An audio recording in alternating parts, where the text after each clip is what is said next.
Hello, everyone, and thank you for joining us during the Lytham Partner Winter 2021 Investor Conference. My name is Robert Breza, Vice President of Lytham Partners. During this fireside chat, we welcome ProStar, ticker symbol TSX, or MAPPS, MAPPS, on the TSXV exchange, and on the OTCQB, MAPPF. The company's CEO, Paige Tucker, will begin with a few introductory remarks. I've asked him to describe the overview of the company and his background. With that, please go ahead, Paige. Thank you. Yeah, again, my name is Paige Tucker. I'm the founder and CEO of ProStar. ProStar is what I consider to be the world leader in the development of precision mapping solutions.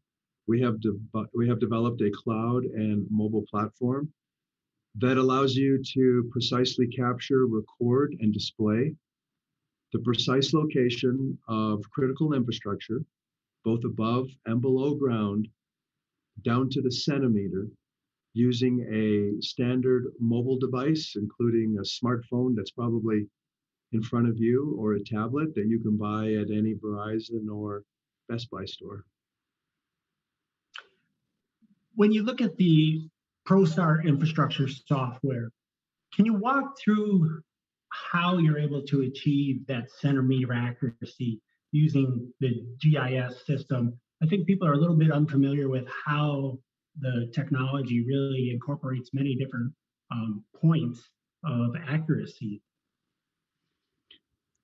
The best way to explain it is there's a lot of current business practices and workflow processes that are currently implemented that can get you down to centimeter accuracy, but it involves different software systems, different hardware systems, requires a lot of resources that have to go in and actually interpret the data, qualify the data, goes through different business processes. What we've done is we've just taken modern cloud and mobile technology. We've created what we call our proprietary algorithms and business processes, and we've just streamlined a lot of those onerous workflow processes and business practices to get to the point where you can actually leverage a lot of the current business practices and hardware and software systems that are in place. We've just made it a lot more easier to utilize and operating off just a standard mobile device. So in some cases, we're really not reinventing the wheel as far as how the data is collected or captured. We've just made it a lot easier. We've streamlined the processes. We've eliminated a lot of the post-processing that is required and created automation. When you look at the technology and the adoption, you have some great partnerships within the industry who've partnered with you for the technology. Can you talk about some of those industry partnerships, notably Kiewit, as well as other OEMs who have integrated their software with your software? Yeah, absolutely. We have created strategic business alliances with, first of all, some of our clients that include Fortune 500 companies. You mentioned Kiewit. That's the largest infrastructure construction company in North America, in particular, with a focus on highways, roadways, bridges, railway systems, but also equipment manufacturers. For example, Trimble. Trimble's the largest geospatial technology company in the world, also the leader in the manufacturing of GPS, GNSS, and surveying equipment. So our partnerships with those companies basically allow us, number one, to work with customers that help us create best practices, utilizing our software solution, understanding how we can best address their needs to create efficiencies actually out on the workplace, see how we can streamline, as I mentioned, old antiquated business practices and workflow processes, and at the end of the day, deliver data to them in a timely manner so that they can make more informed and more intelligent business decisions. As far as working with the equipment manufacturers, basically what that does is, number one, it provides us with an incredible amount of credibility and visibility, because these manufacturers of equipment also develop software solutions that some might think are similar to us. So the fact that they're partnering with us tells us that we have developed a software solution that provides their customers with significant value and improves the performance of their equipment and the deliverable to their clients. When you think about the value in when you're on that job site, I wondered if you could talk about what you see like as you first time sell. I know you were recently mandated into law in Colorado, New Jersey. Wondering if you can talk a little bit about the market in that respect, where customers such as municipalities are coming to you and trying to create a system of record. Can you walk us through that segment or vertical of your approach? Yeah, absolutely. So what a lot of people in the audience may not realize is, number one, the size of what I call the underground network. What I mean by the underground network, I'm referring to critical infrastructure that's buried below the ground. Utilities and pipelines, our water systems, our sewer systems, broadband, fiber optic that's going into the ground, gas distribution. There's 35 million miles of buried utilities in the United States. The majority of them were put into the ground between 50 to 100 years ago, well before we had any serious regulation, oversight, or compliance. There was really no regard as to where these utilities and pipelines were being placed, and they were never intended to support the level of population growth that we currently have. Now, in the last 50 years, when we have had regulation and oversight, it might surprise everyone to know that the way that we map the location of buried utilities and pipelines, including today, is on paper maps. It's what I call the original design drawings of how the utilities and pipelines were intended to go in the ground. Well, how you plan for them to go in the ground and how they actually go into the ground is two different case scenarios. And for several good reasons. Maybe there's obstacles in the way, the ground conditions are too hard, or where they were going to place them is just too congested, overpopulated with current and existing utilities and pipelines. So they'll just place them, maybe on the other side of the road.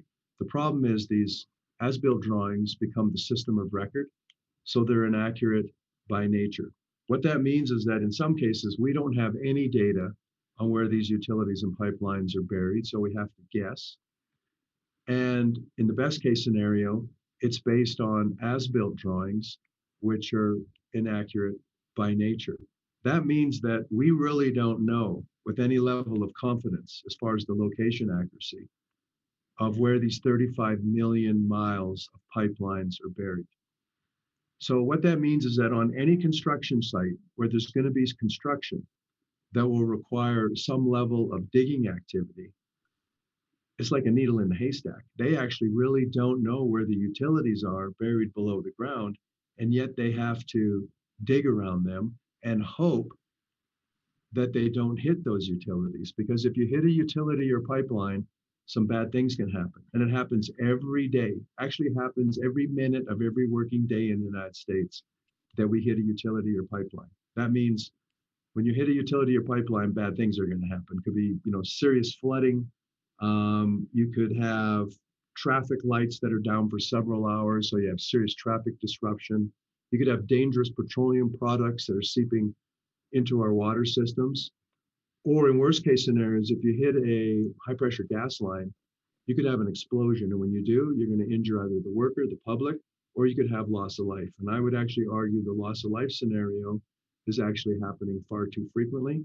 And that number is only going up with each passing year. So the point of it is, on a construction site, we have a serious issue facing not only the worker, the public, and our environment, and that is, it's basically a serious concern of not knowing where these pipelines and utilities are buried. And it's an endangerment to the worker, to the public, and to the environment. And we've designed a solution.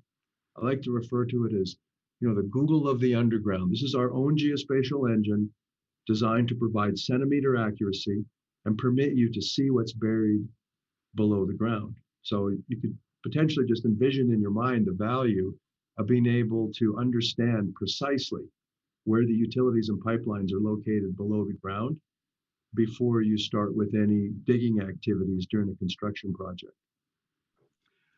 Paige, could you talk a little bit about the outlook as you think about 2022?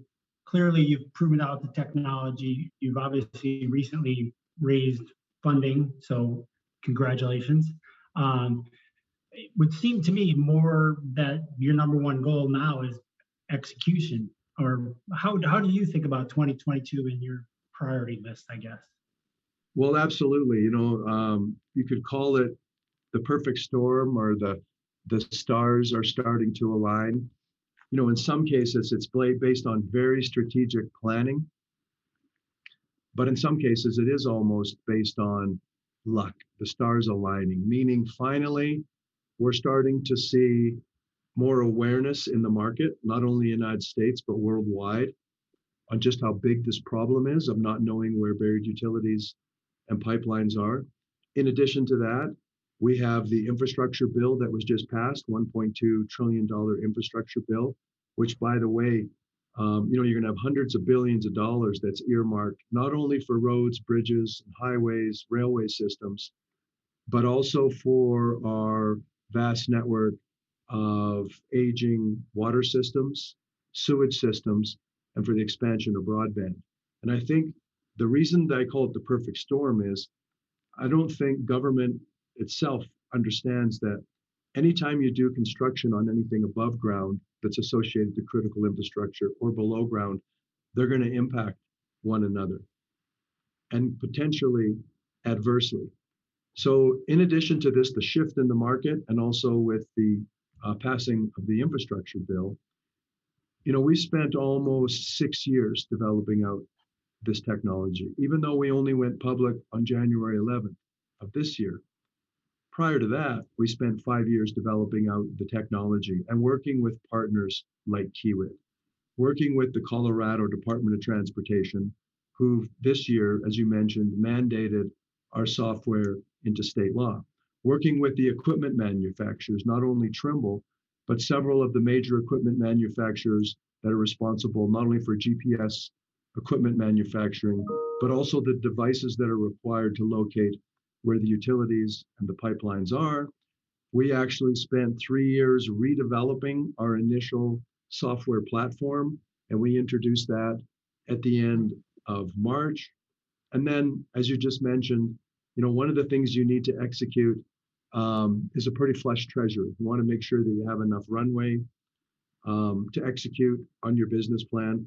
So if I could just take a look and explain kind of the life cycle of where we've been and where we are. Number one, you develop the software. It's a proof of concept. Then you have to find large clients that are willing to test it and adopt it and embrace it. We did that with Kiewit and with CDOT.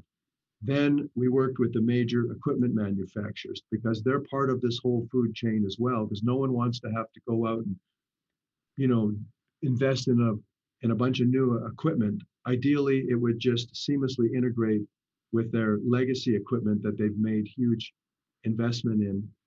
And then again, you have to have the awareness in the market that there's a problem. We spent 5 years basically trying to teach the market that there's a problem. Today, they're aware that there's a problem. So there's also that shift in the market. So where we are now is we can focus purely on execution, on sales and marketing. We've done the R&D. We'll always continue to do an R&D because we want to enhance the product, but we have a completed commercially viable product that's been proven by some of the largest companies, in the world, government agencies, equipment manufacturers. We're now starting to move into other market sectors that includes the municipal market. We even had one of the largest utility companies recently adopt our solution, even a university, even a zoo, which just goes to show how expansive the market is. In addition to that, with the new platform that we developed, we can now market our software anywhere in the world, any language, any currency. We can assure data sovereignty, which means the data will reside in that country. And we also designed the system natively so that we can attain the highest level of security compliance that you can possibly attain, which is SOC 2 compliance. We'll get audited every year. So what we are for 2022 is we are very well positioned to capitalize in the market. We're the pioneer in the market. We're the first to market with the solution that we can provide. We also have 20 patents, which somewhat creates a protective moat. So all the planning we've done over almost a 6-year period, we're now ready to execute on, and we have the funding to make sure that we can execute. That's great. I think that's a great place to leave it. I want to say thank you very much, Paige, for your time today. Greatly appreciate it. To anyone out there who has not already signed up for a one-on-one, again, please send me an email at Breza, B-R-E-Z-A, at lythampartners.com, or again, sign on to www.lythampartners.com/virtual and click on the one-on-one meeting request button. With that, thank you all and enjoy the conference. Thank you.